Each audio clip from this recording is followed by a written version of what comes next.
Here we are with Valery Uvarov. We are Project Camelot, and we're very pleased to be here in St. Petersburg, Russia. And how do you say that in Russian? Sankt Petersburg. Petersburg. Okay. It's a beautiful city, lovely. And you are a very interesting man. We're very, very pleased to be here and welcomed into your home. You've been a very gracious host, and thank you very much for that. You're more than welcome, my friend. Thank you. So we want to begin with whatever you are comfortable with, whatever you would like to tell us about yourself. To begin with, we would be curious as to your history, how you came to be where you are today. We know that you're working with the government. Is this true at this time? Well, yeah, more or less. Okay. Actually, everything was changed in my life on 1989. Before, I was a professional musician, I was studying as a mathematician, and also I was studying as an artist, a painter. But at that year, when I suddenly noticed that the music I play, the whole life I'm living on, is a little bit different to something that is going on in reality around me. I have just understood that our civilization, our planet, has a certain or kind of problems. And it was a choice for me whether I play music as I did before, or I will try to take my part in the solution of that problems that I saw around me in this life. And I made a decision. On that 1989, I have visited a UFO conference here in Russia. And I met a lot of very interesting people and investigators over there. I have a lot of interesting stories. And something just changed in me. Everything was turned upside down. And I decided, I deny music, I deny everything in my life. And I decided to be fully devoted to investigation of UFOs, actual history of our planet and our civilization, and trying to take my own part in making this life, our civilization, better than it was before. So, were you prompted to go to this UFO conference because you might have had an encounter with the visitors, if you would call them that, prior to that, consciously, or was this unconscious that you were prompted to go to the conference but you weren't sure why? In my childhood,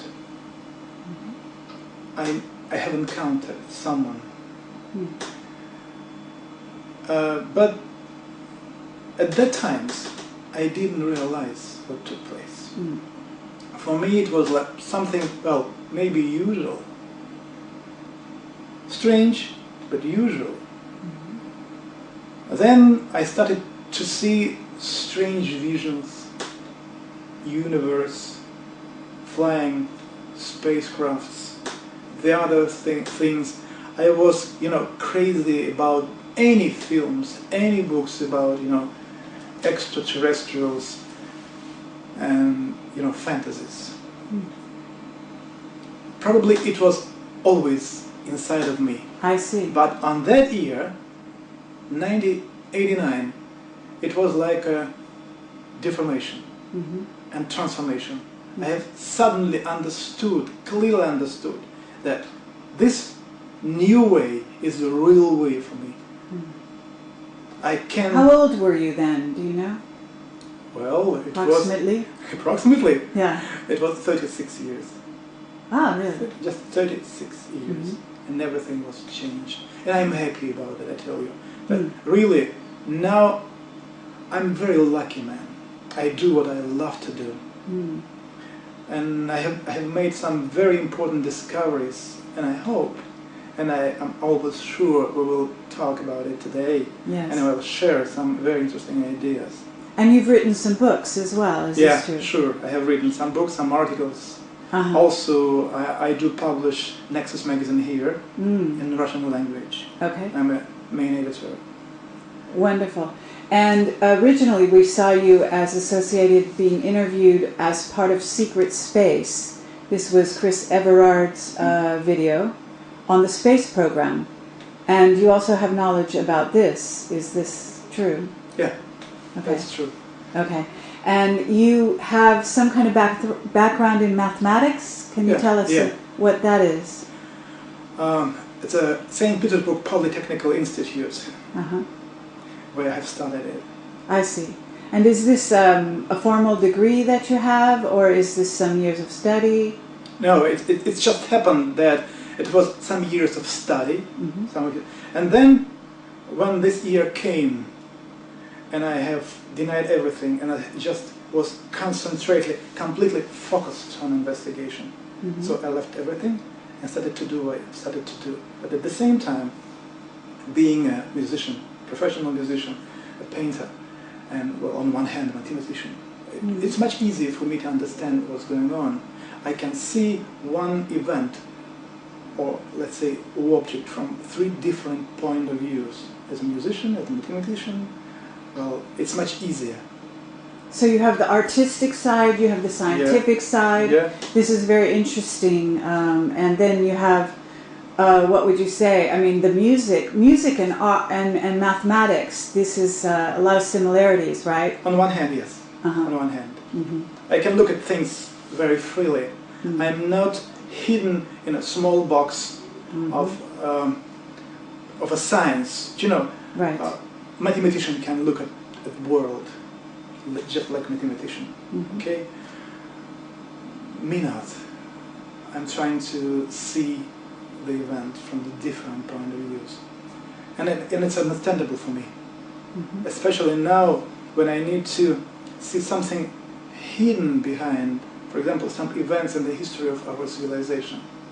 I need to open mind and try to understand what stood behind this event. So I need to have a very broad view, and to be a musician and artist and mathematician, it's very, very useful. Now, your current job or title within the UFO, the government, and do you have a title? You know what I'm saying? Well, actually it happened like this.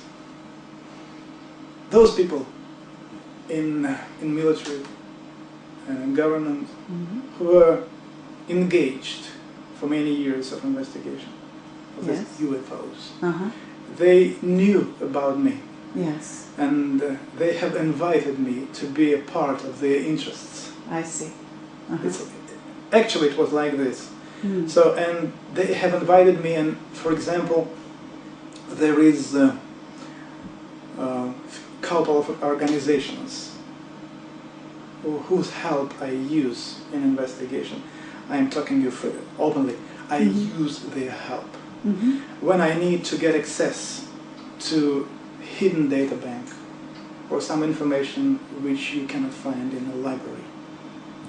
So for this reason, I just part of military organization, and I'm able to get access to anything. And you've done investigations on the pyramid and pyramid energy as well, and perhaps they gave you access to the pyramids or the Sphinx? Yeah, sure.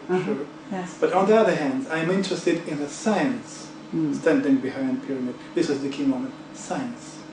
I'm absolutely sure that those people whom we know or whom we call hierophants, ancient Egyptians, actually not Egyptians, Atlantean priests. It was post-Atlantean priests.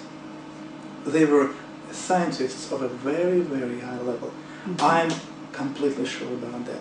And I actually am deeply interested in knowledge which they embodied in pyramids, in the temples, and anything that they have used, first of all, to develop their abilities, energetical abilities, which later on helps to open up supersensitivity on one hand, and then on the other hand clairvoyance.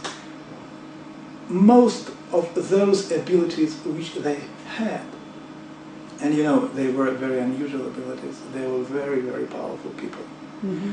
We now developed in a quite different way.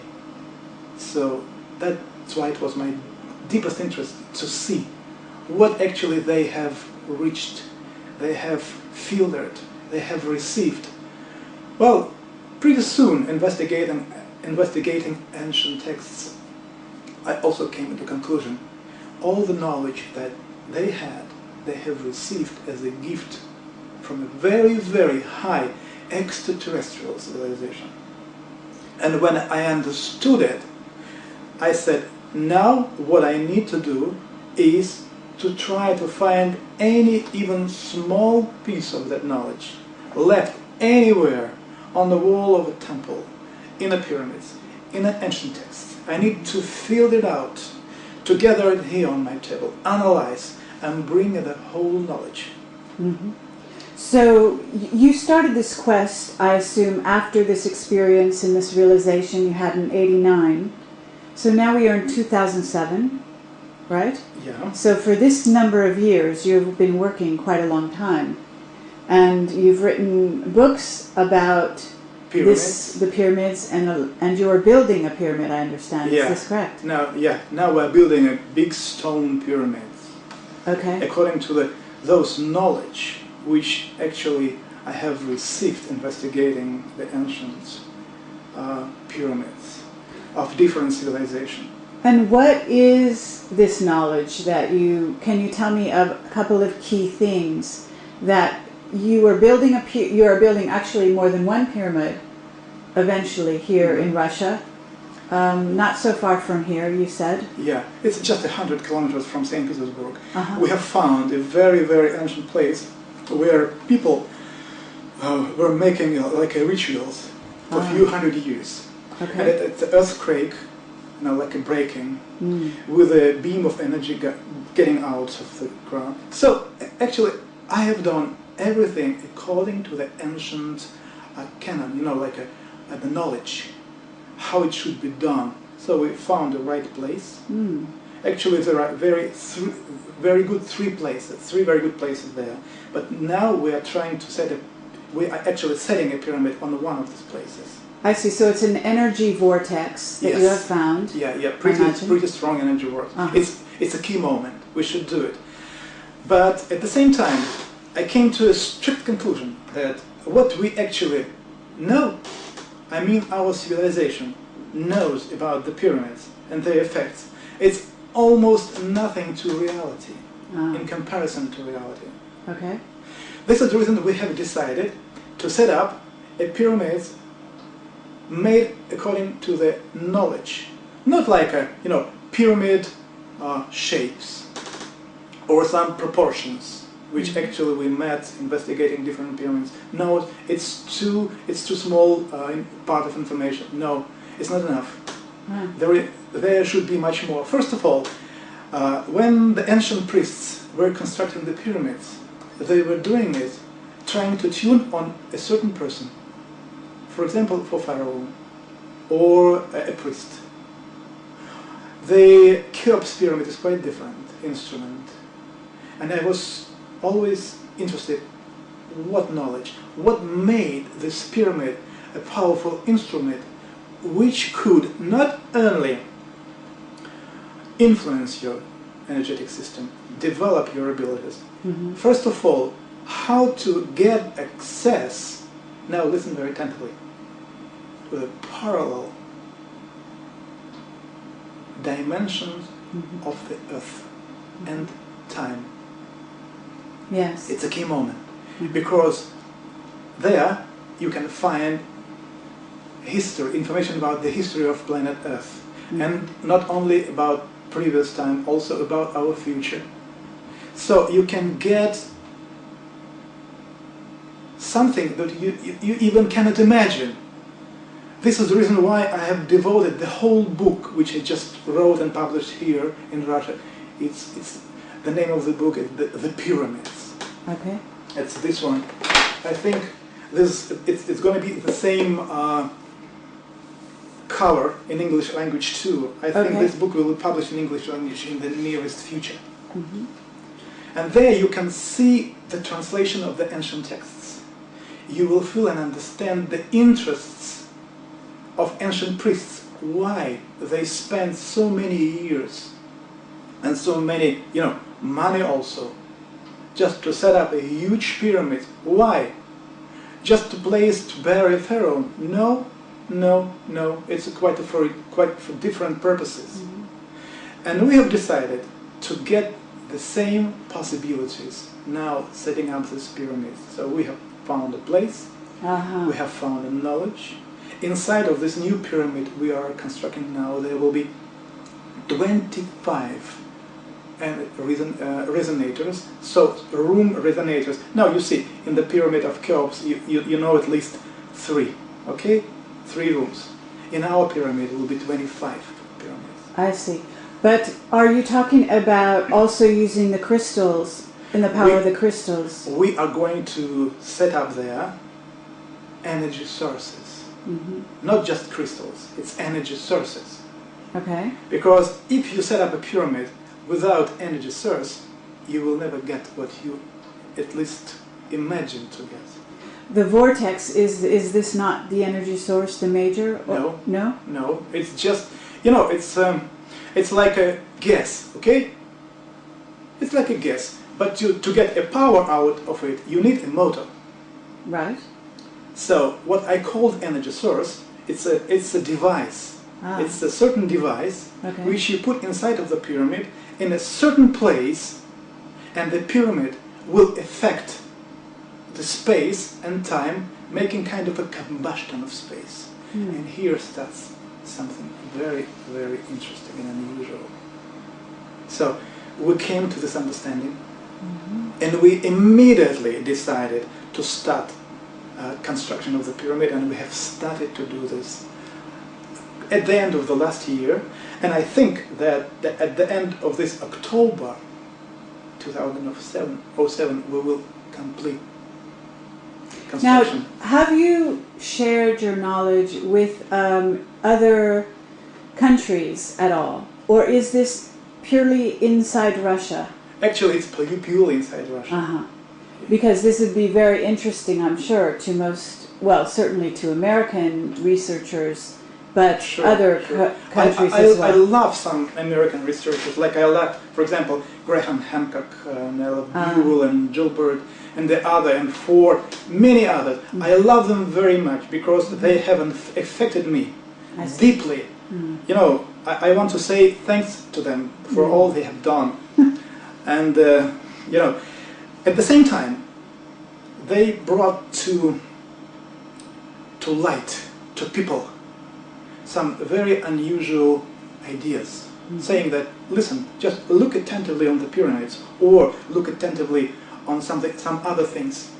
They just point out that there is something unusual, but mostly they were not giving an answers. Right. Okay. What I'm doing, I'm trying to give an answers. More or less, I'm lucky to find an answers. And the book, The Pyramids, is the book having an answers.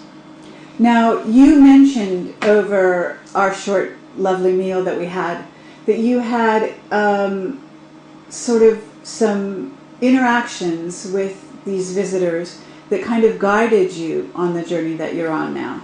Is this right? Yeah, and gave you sort of some insight into where you should go with this.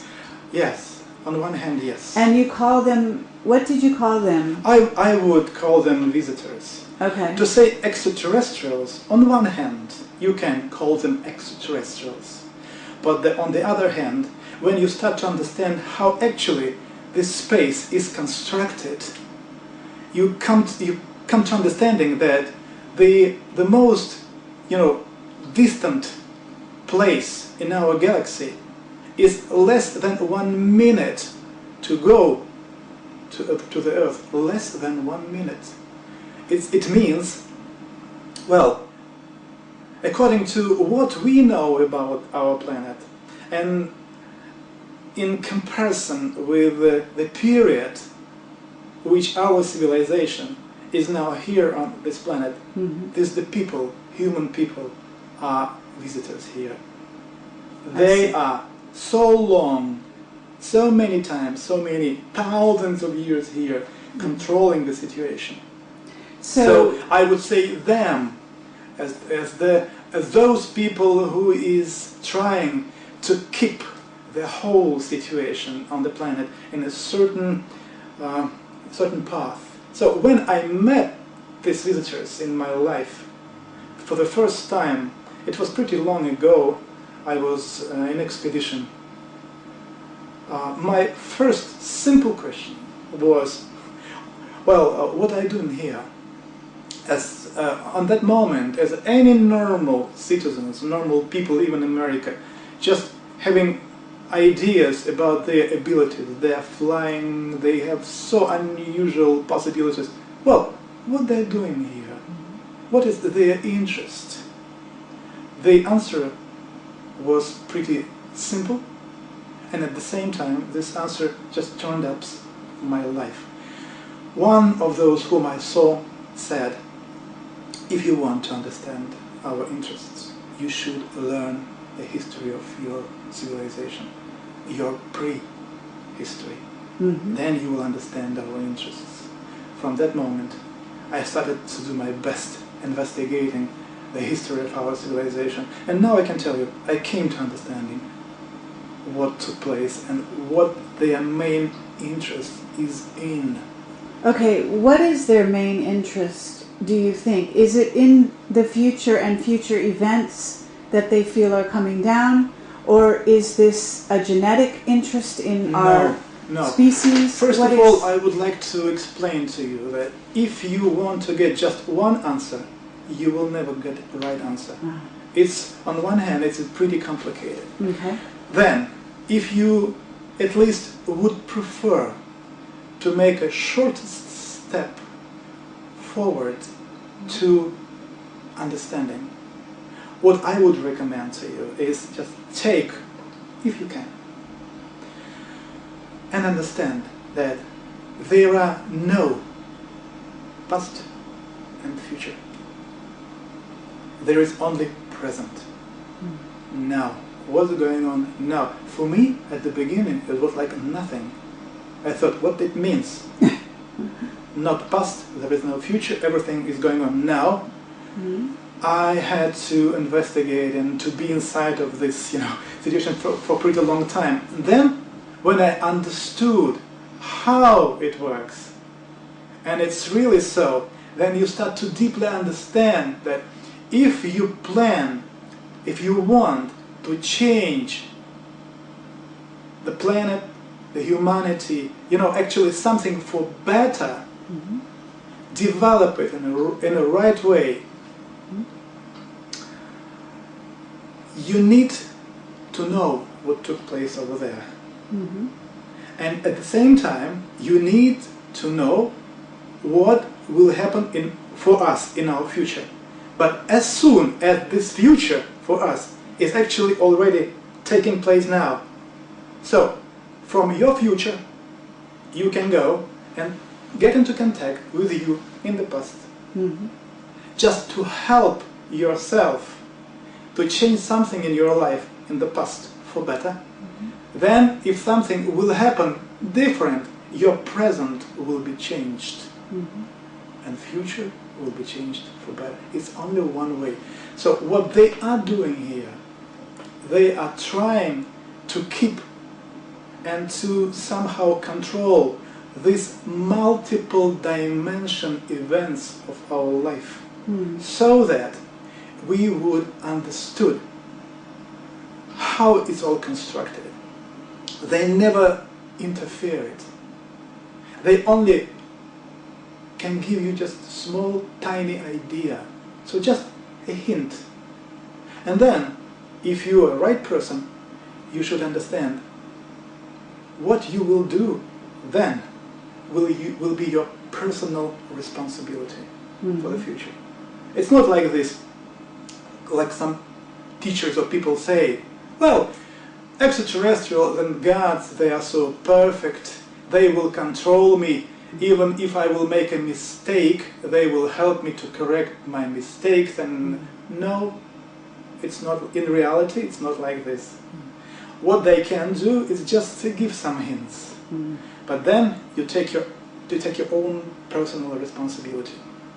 So, have you studied Eastern philosophy and, you know, enlightenment and knowledge about the chakras and so on? Sure.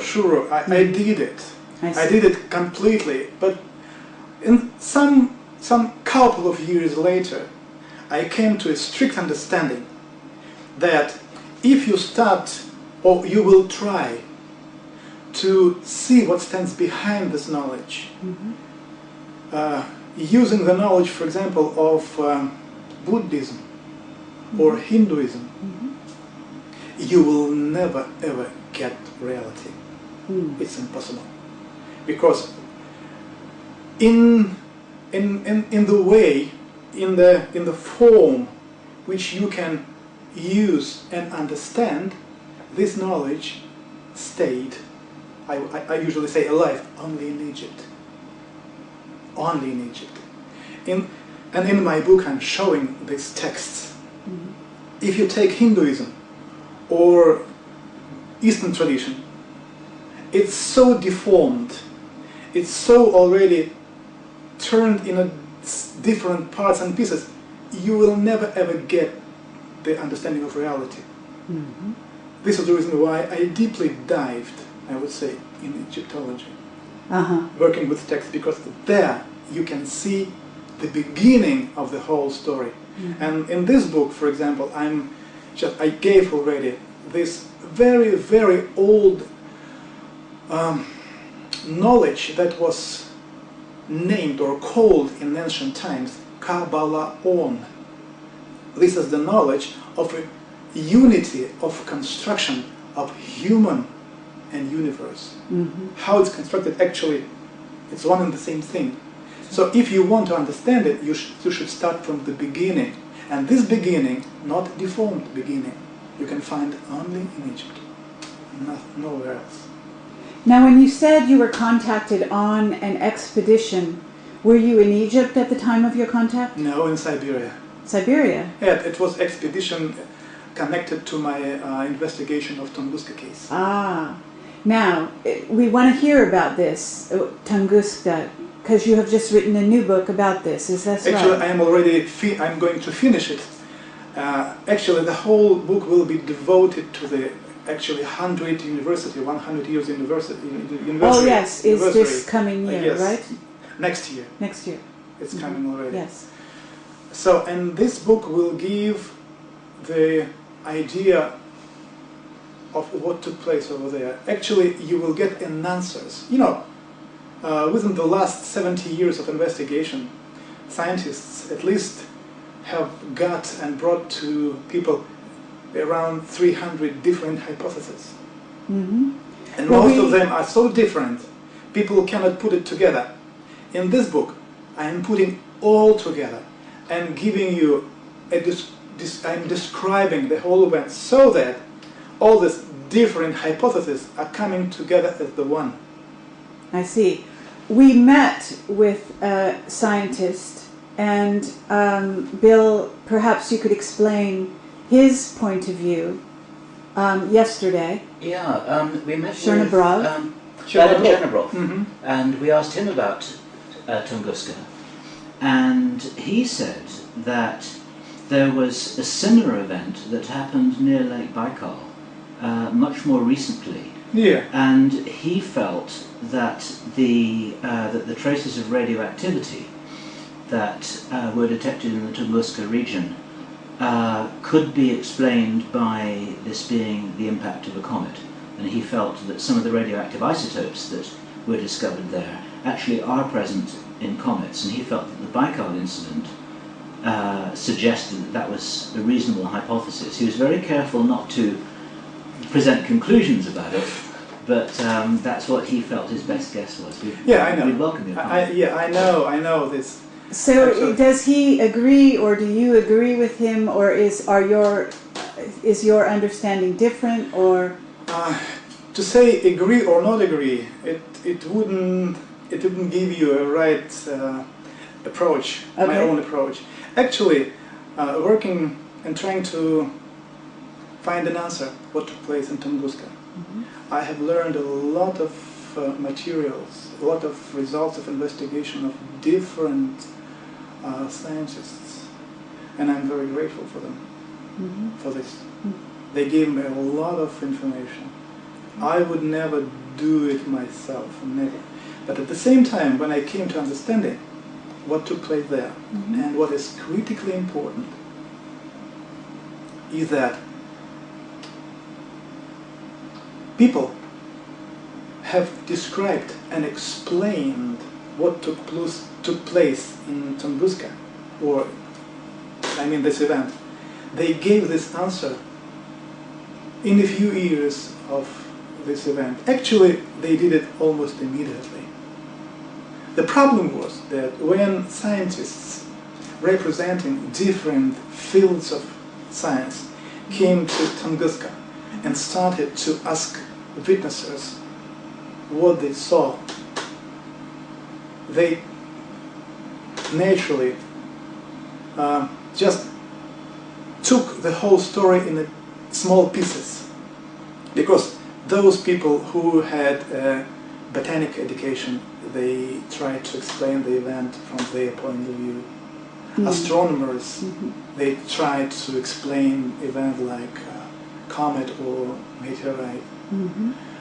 Geologists, they gave their own understanding. So they tear up the whole story into small pieces, more than 300 small pieces. Okay. But at the same time, you should understand, because that event was the one event, and there is only one truth stands behind it. And actually, if you would just ask yourself, you would agree that something, well, on one hand, pretty simple took place, which we cannot see, because all traces are there. In Tunguska area, everything is there. And if we do not see these traces, it doesn't mean that something else took place there. The whole story, the whole explanation, on the one hand, is out of even possibility for human people to accept their reality. Okay. What I would say at the beginning now, shortly, that was meteorite. Okay. Yes, that was meteorite.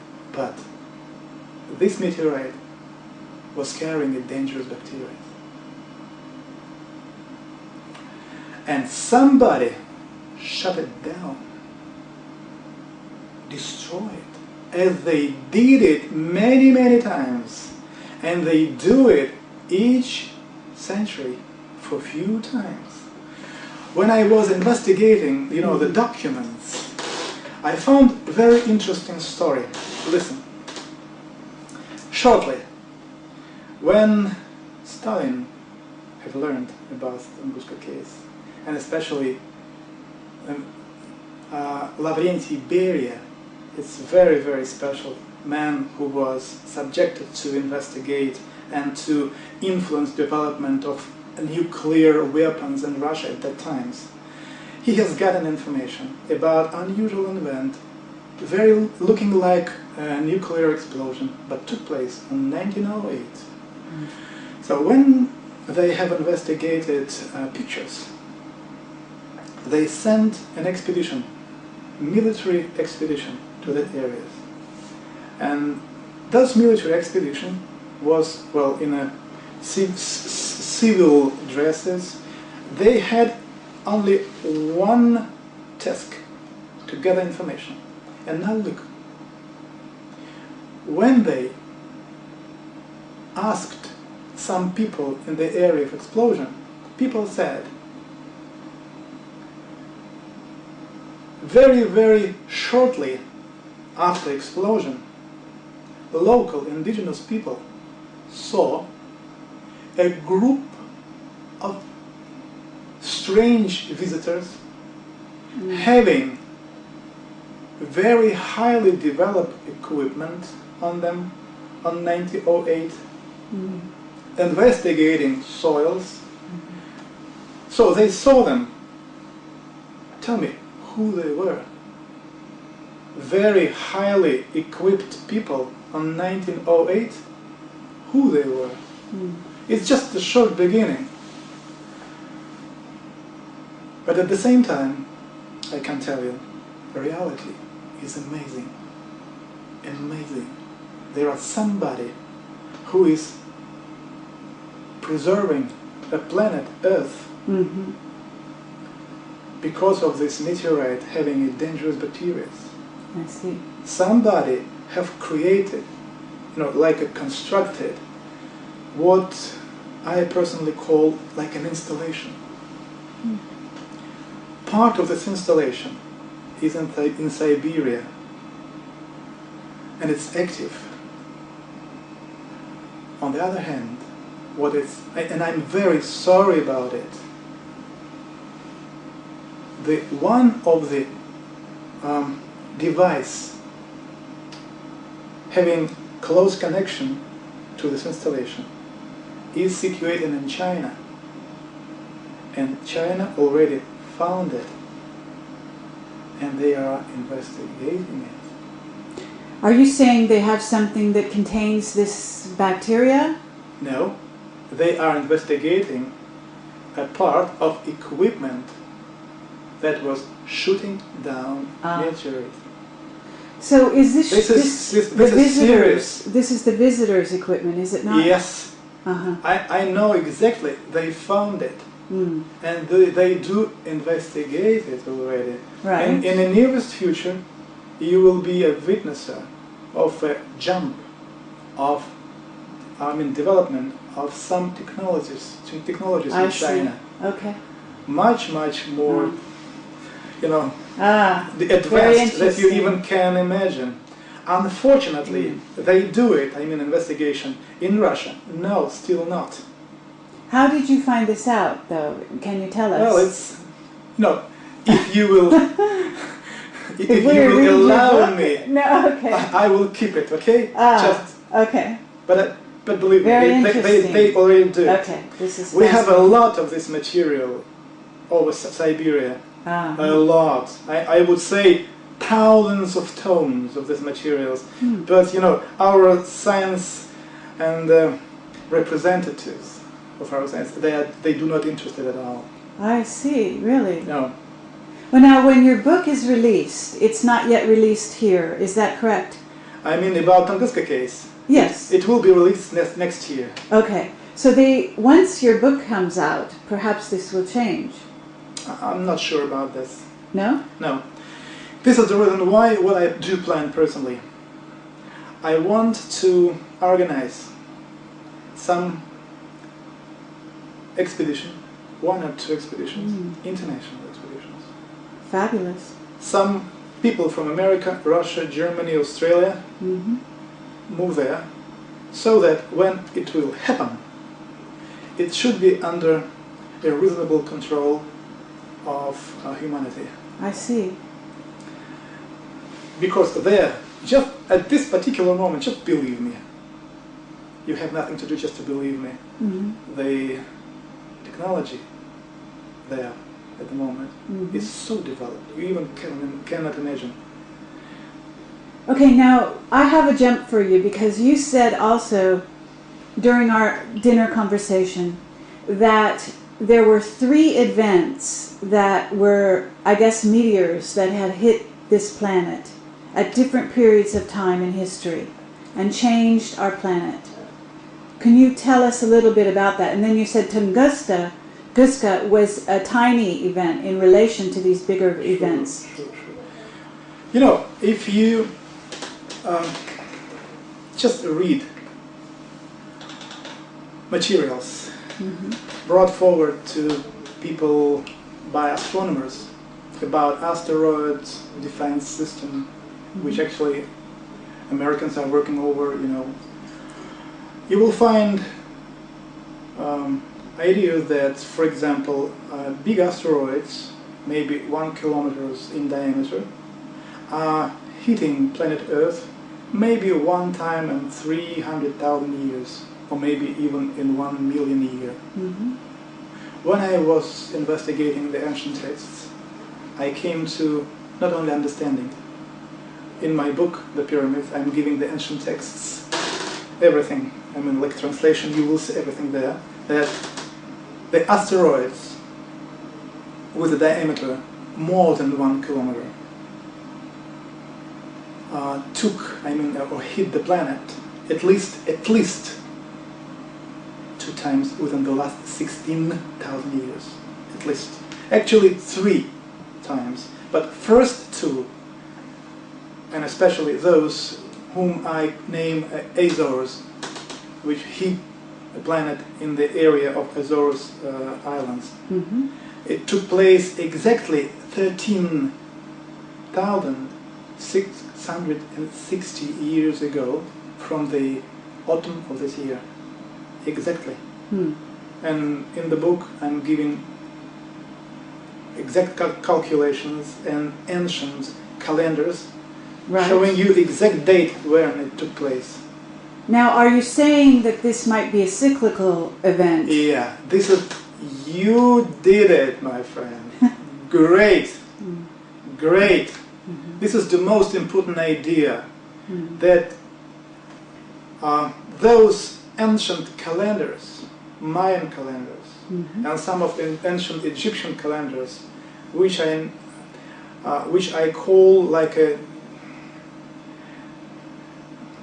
catastrophic calendars, I would say see. like this. Okay. They are giving information about the periods when huge asteroids are hitting the planet Earth.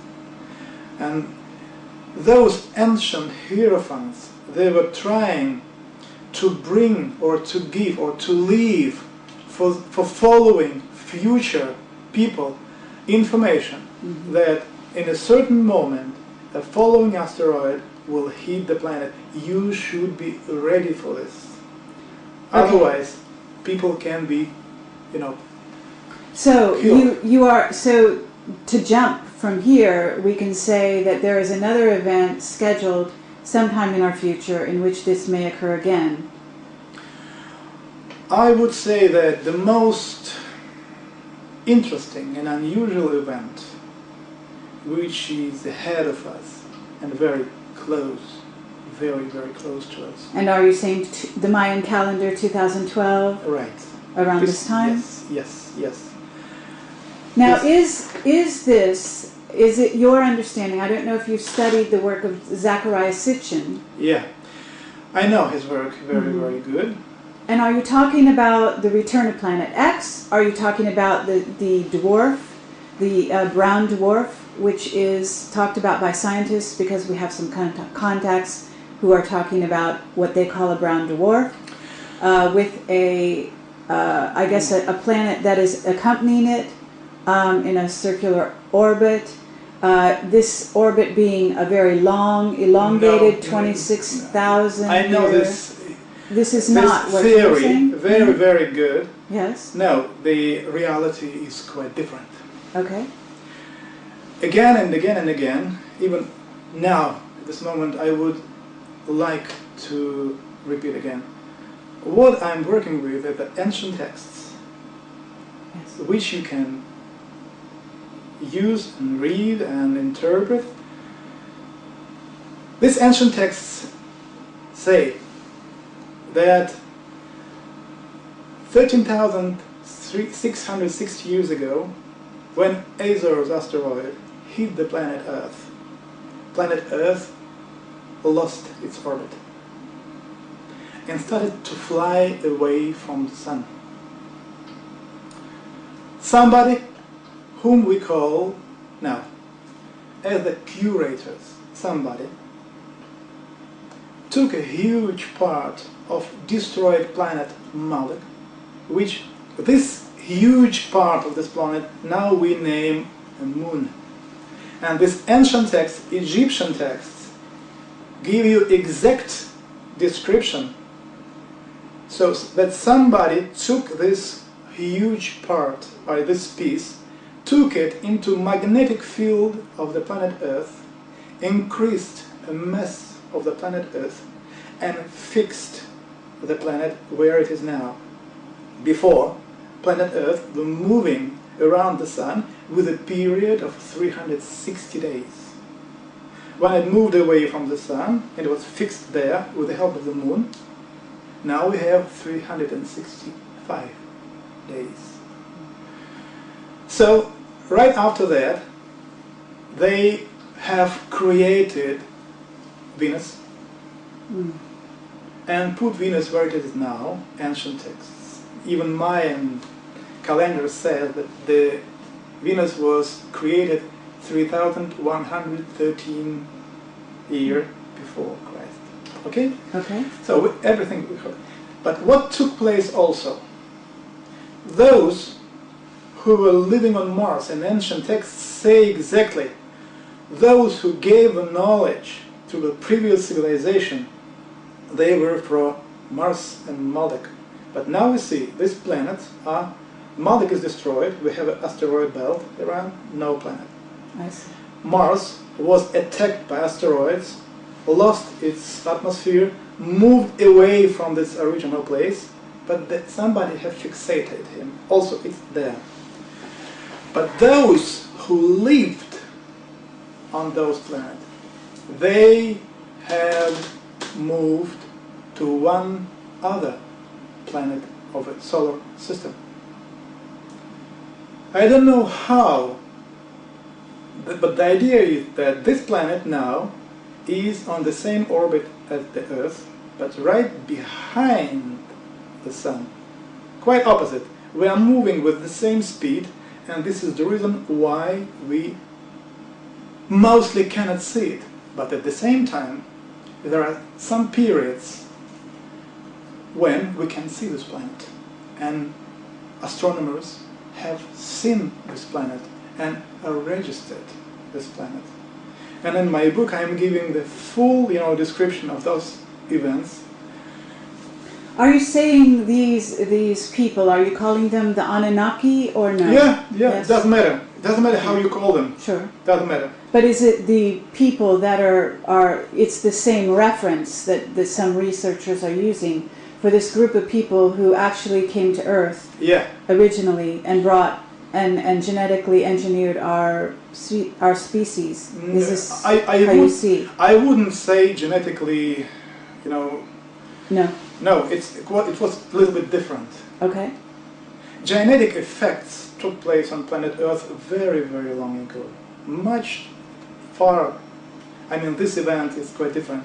So, the most idea is that on 2012, we are about to witness, I would say, destability of solar system. Causing asteroids? No. It will be in connection with unusual activity of the Sun. Of the Sun? Yeah. Okay. Unusual activity of the Sun on one hand will affect instability of the planet behind the Earth. Behind the Sun, sorry. I see. Behind the Sun. That's Okay. the first thing. But on the other thing, there is another very, very important key moment. If you remember ancient Mayan texts, you will find some interesting idea. This texts say, previous star teachers will go away, and new ones will come here. And people I'm working with, we have found and understood a mechanism, what stands behind this. To understand this, we need to add, to give idea of a certain energetic mechanism of a planet Earth, which is closely connected with time and space. This, what you can see now here, This is a geographical axis, okay? Mm-hmm. Yes. This is magnetical axis. Okay. So when it starts to rotate, it forms like this. Okay. So the central focal point is here. Mm-hmm. Okay, you see? Mm-hmm. This is the 30 and 35 latitude. This is exactly where all civilization of the former world have developed. China, Egypt, Mayan, everything is here. Okay. So now look, investigating scientific materials, we came to understanding that this part, when it goes wider or different way, this pulsation here and here has a period of 4 years. 4 years period. But now something very unusual started to take place. This part started to go wider, wider, and this focal point started to move to the north. Okay. On 2012, this focal point will move on the northern pole, and field of time and space will be opened. And this is here we will be witnesses of appearance of a stargate. Ah. Okay. Stargate. Uh-huh. Through this stargate, former teachers will go away and new ones will come. And everything, all this event will be closely connected with activity of the sun and appearance of instability of the planet behind the sun. So we are about not only to see this planet, and it means we will be very close to start reasonable, understandable contact with our predecessors. Mm-hmm. So are you saying that also the movement of, if I understand it correctly, our galaxy close into the center of the galactic plane, do you see anything what you of mean, this influence? What you mean when the solar system fly through the galactic plane, this is the moment when we go through meteorite flow and asteroid flow. I see. And that's why periodically we move through it and we have these asteroid impacts. But what I'm talking now has a quite different period. I understand. Quite different period. Okay. But a very unusual period. And are you saying we're going into a different dimension? Not we. We will be here. Earth? We are here and we will stay here, where we are now. Right. But those who was controlling the solar system, I mean curators, we will be witnesses how they will go. Someone will go away, and new ones will come here. Will come out here. I see. But who are you working with? If you can tell me your team, is this scientists, philosophers? All of them, but mostly scientists. Scientists. So there's scientific basis for this understanding. Yeah. This is what I'm giving you now in a simple way. It's pure science. Okay. Pure science. I understand. So the stargates that's opening up, is this at the North Pole, you say? Yes, North Pole. And what kind of preparations are you making? Is this part of the reason why you're building the pyramids? To on one hand, bring on the energy, facilitate No. First of all, what I would say, first of all, what will take place on planet Earth will critically affect human health. Okay. Those ones who will have, to this moment, not good health, they will be dying of heart attacks, blood vessels problems, Okay. We came to understanding, it's a key moment, those people who is developing inner abilities, energetic abilities, clairvoyance, something like this, And in case if they are doing it without knowledge, which that was left behind by ancient priests, 70% of them, even 80% of them, are dying from cancer. Cancer. What it means and how it happens. An answer is in the field which we can now try to explain. Look, when somebody starts to meditate, trying to get a cosmic energy, okay? Mm-hmm. You start to meditate and, you know, like imagine the energy is coming into you and it happens. Mm-hmm. That's all right. When you are a bearer of this energy, okay, your own inner biological time is slowing down. On one hand, that's okay, because you will feel much more, you know, energy inside. Mm-hmm. Your clairvoyance will be opened. This is what we need. But when the phone started to ring, or you need to go back home to do what you should do for your family, right? Mm-hmm. You just switched off from this energy vortex.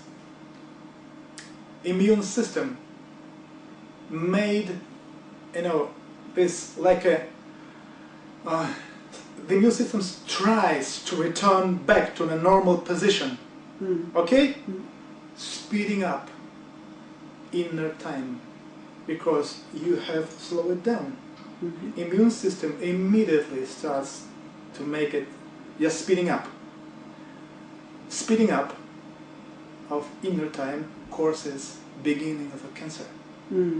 Immediately. This is the reason why the world well-known teachers like Jiddu Krishnamurti, Ramana Maharishi, Vivekananda, Sri Aurobindo, Mira Alfassa, the mother actually, Madame Blavatsky, Reich, Castaneda, Osho, all of them died of cancer. Okay. We have found this warning left by ancient priests. This warning says, if you will be developing your abilities without knowledge how it should be done, you will never cross the border of death. You will die. So we have found these texts. We understood the meaning.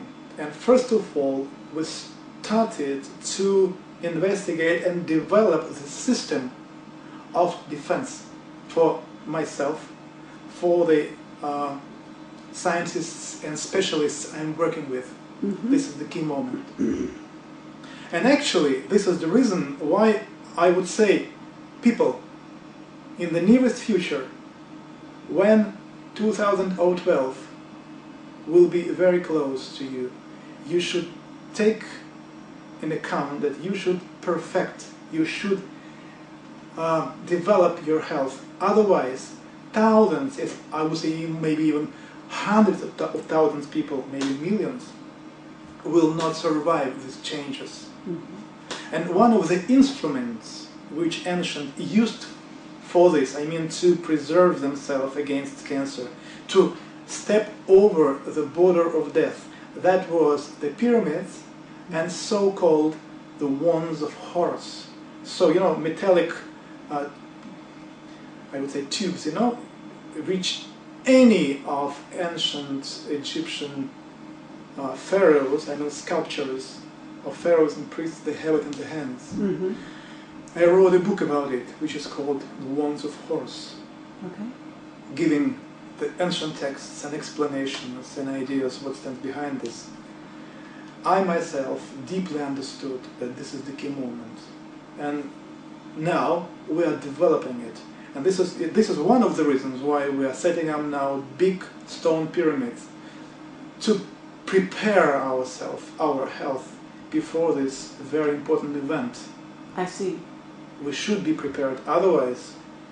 Well, is this not also first of all, the pyramid is considered an ascension, a machine for an ascension. Mm-hmm. And in a sense, what you're talking about is this ability of the body to ascend spiritually through the use of this medium? No, I wouldn't say like this. Everything is much more simple. When you are talking about ascension, yes, in reality it's different. No, I would say everything is much more simple. What you need to do is to correct two flaws of time, which actually we call like yin, yang, ba, ka. Sure. We think, everybody think that according to a Western tradition, Eastern tradition, sorry, it's like a human beginning, male beginning, female beginning, or something like this, and we should balance these powers, and then, well, everything will be okay, no illnesses. On one hand, that's more or less true, but the reality is quite different. These yin, yang are two flaws of time moving to each other. So, if these flaws of time are balanced inside of you, you get a very interesting effect. You conserve your biological time. And then you can live 100 years, 200 years, 500 years, 1,000 years, no problem. But it should be balanced. Time. Pyramid is correcting time. Yes. Biological time in a human being. But this is the triangle. The top point of the triangle symbolizes this unity. It means that you are talking just about symbolism. Sure. I'm talking about mechanism. I understand. It's a different thing. Sure, human being one thing, power another thing, and third one, it's a bak, ka, human being, trinity. It's like a plus and minus in electricity. If you take plus and minus, immediately interaction between them starts. Yes. Three. Right. Okay? Right. It's a principle. Yes. So this triangle is nothing else than the symbol of principle. Yes. But we are talking about mechanism. How to use, not a symbol. The symbol you can put here and walk around. But at the same time, if you have the symbol here, it doesn't mean that your inner time is balanced. No, completely no. We need to balance it. What is your plan? What is your plan for going into the pyramid, using the pyramid to help balance this? It's not only just to go there and to balance it. On one hand, yes. On the other hand, it's a practice. We are developing the practice. As soon or as long as we read some texts, ancient texts, we came to understanding how it works. Immediately we started, or we tried, to set up a pyramid and to use it. We made it, and we saw the results, very interesting results. Now we want to develop it. To develop it, we need a real instrument, real pyramid. Not like, for example, our dome now in Russia by Alexander Golod. It's the pyramids, a few pyramids like this, they're made of wood, like a plastic. No, it should be a pyramid of a special angles made of quartz, white quartz, having a big own weight. It should be a very, very big one, so that its own frequency would be lower and equal or somehow resonatable with the frequency on a lower level with the planet Earth. So we are connecting the pulsation, the most important pulsation, I call it like heartbeating of the planet Earth, to pyramids. So when they start to work together, inside of this field, human being just transformed unbelievably. So we need to do it, and then we can make it. Otherwise, we'll be just talking stories, just ideas. So if you build these pyramids in this one place, is it your suggestion that eventually more pyramids are built? It would be great. On the planet? Yeah, at least we are going here in Russia to set up more pyramids. Mm-hmm. Now we will be setting up at a certain area where we work now at least 2 pyramids or 3. Mm-hmm. And at the same time we are now planning to set up a complex of pyramids, Mm-hmm. which will be having 9 pyramids. Mm-hmm. A complex of 9 pyramids. Sure, if we set up some complexes around the world, as ancient text says, energetic capacities of the planet positively affecting growing of a human consciousness, it will happen. It's a key moment. Mm-hmm. You cannot do it the other way. So if you want to develop it and to stimulate it, the pyramids is key moments. Mm-hmm. But the pyramids should be set up all over the planet. Now, what about the indigo children? We interviewed Boriska a few days ago, and he has recall, as you know, having been in Nexus magazine, and you know about the article that was written about him, and he has recall of his past life on Mars, and he talked about the wars that went on, and then he talks about, he's basically coming here as a young child with total recall. Is there something that you know about these little children that are being born now that you see in a sense are balancing already these key elements of the positive and negative, so that they almost don't necessarily need the pyramid to be there already? Do you understand what I'm saying? Yeah, I understand clearly. Uh-huh. And have you thought about this? This is the reason why I say pyramid have been and will be the key moments. Mm-hmm. Key moments. What about the people having these possibilities? Actually, there are much more people having these possibilities that you even can imagine. Mm-hmm. But unfortunately, most of them are not able to develop further on a higher level. The pyramid is an instrument which is giving you a possibility to step over the border of death. Mm-hmm. You mean, I'm sure that development of inner abilities, are you an indigo child or not, this development will affect your system and will cause problems with the health, especially cancer, for sure. Mm-hmm. To step over, we need to use knowledge and instruments. I understand. And pyramids are critically necessary.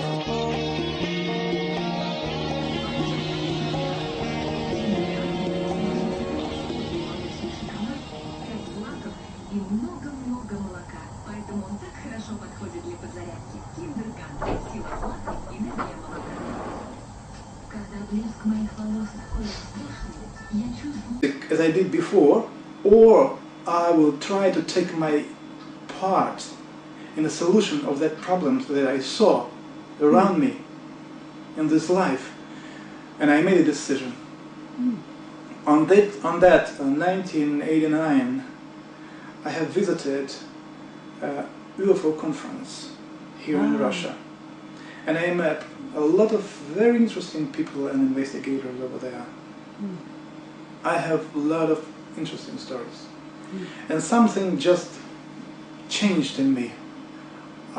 Everything was turned upside down, and I decided I deny music, I deny everything in my life, and I decided to be fully devoted to investigation of UFOs, actual history of our planet and our civilization, and trying to take my own part in making this life, our civilization, better than it was before.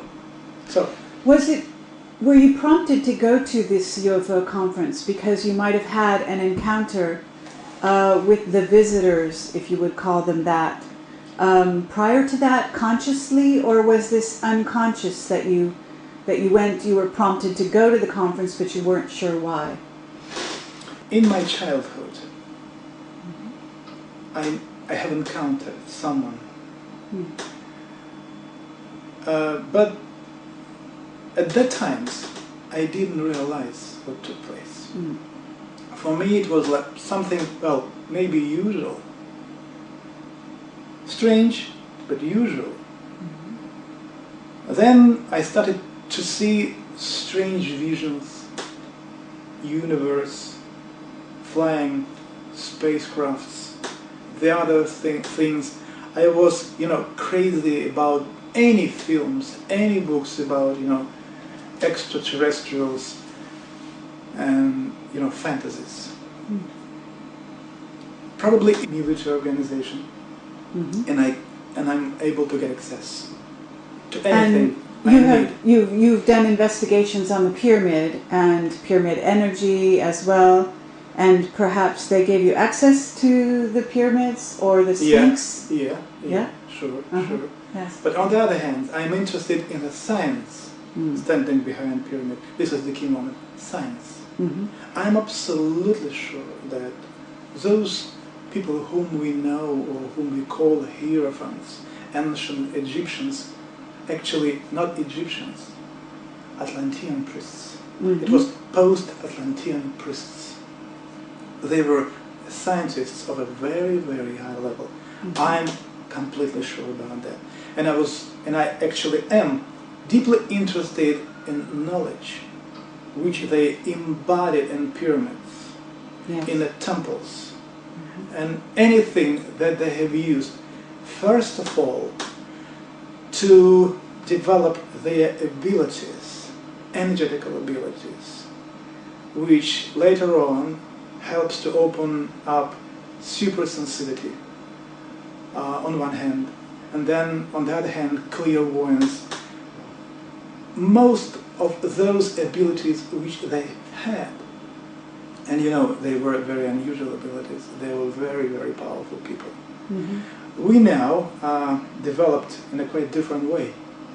So that's why it was my deepest interest to see what actually they have reached, they have filtered, they have received. Well, pretty soon, investigating ancient texts, I also came to the conclusion, all the knowledge that they had, they have received as a gift from a very, very high extraterrestrial civilization. And when I understood it, I said, now what I need to do is to try to find any even small piece of that knowledge left anywhere on the wall of a temple, in the pyramids. In addition, as a mathematician, well, it's much easier. So you have the artistic side, you have the scientific side.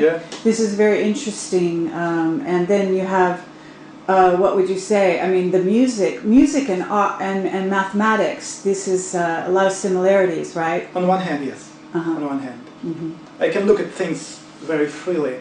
I'm not hidden in a small box of a science.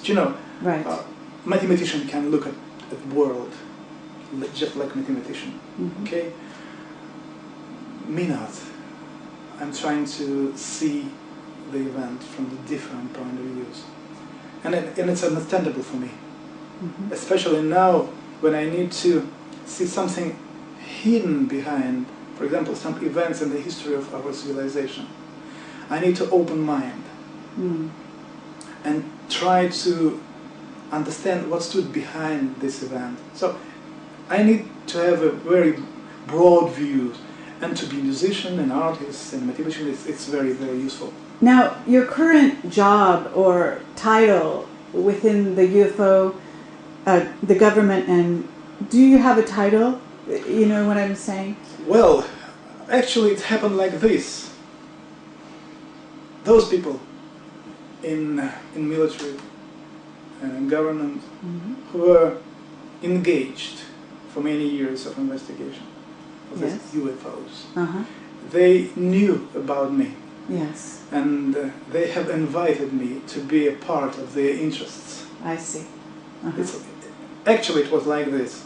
So, and they have invited me, and for example, there is couple of organizations whose help I use in investigation. I am talking you openly. I use their help. When I need to get access to hidden data bank or some information which you cannot find in a library. So for this reason, I just part of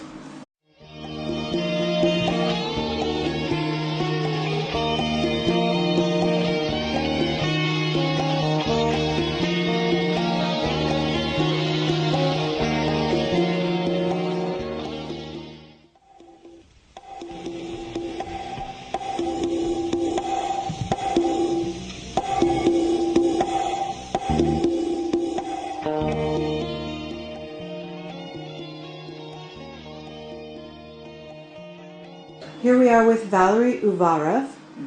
We are Project Camelot, and we're very pleased to be here in St. Petersburg, Russia. And how do you say that in Russian? Sankt Petersburg. Petersburg. Okay. It's a beautiful city, lovely. And you are a very interesting man. We're very, very pleased to be here and welcomed into your home. You've been a very gracious host. And thank you very much for that. You're more than welcome, my friend. Thank you. So, we want to begin with whatever you are comfortable with, whatever you would like to tell us about yourself. To begin with, we would be curious as to your history, how you came to be where you are today. We know that you're working with the government. Is this true at this time?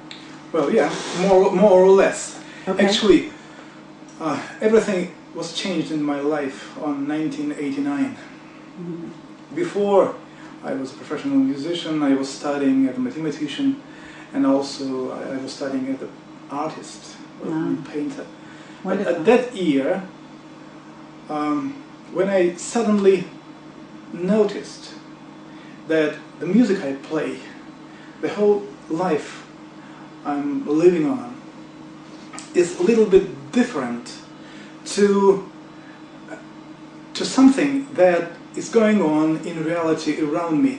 I have just understood that our civilization, our planet, has a certain or kind of problems, and it was a choice for me whether I play music. It was always inside of me. I see. But on that year, 1989, it was like a deformation and transformation. I have suddenly understood, clearly understood, that this new way is the real way for me. I can. How old were you then? Do you know? Well, it Approximately? was approximately. Yeah. It was 36 years. Ah, really? Just 36 years, and everything was changed. And I'm happy about it, I tell you. But really, now I'm a very lucky man. I do what I love to do. And I have made some very important discoveries, and I hope, and I am always sure we will talk about it today. Yes. And I will share some very interesting ideas. And you've written some books as well, is this true? Yeah, sure. I have written some books, some articles. Also, I do publish Nexus magazine here in Russian language. Okay. I'm a main editor. Wonderful. And originally we saw you as associated, being interviewed as part of Secret Space. This was Chris Everard's video on the space program. And you also have knowledge about this. Is this true? Yeah, okay. That's true. Okay. And you have some kind of background in mathematics? Can you tell us what that is? It's a St. Petersburg Polytechnical Institute. Where I have studied it. I see. And is this a formal degree that you have, or is this some years of study? No, it just happened that it was some years of study.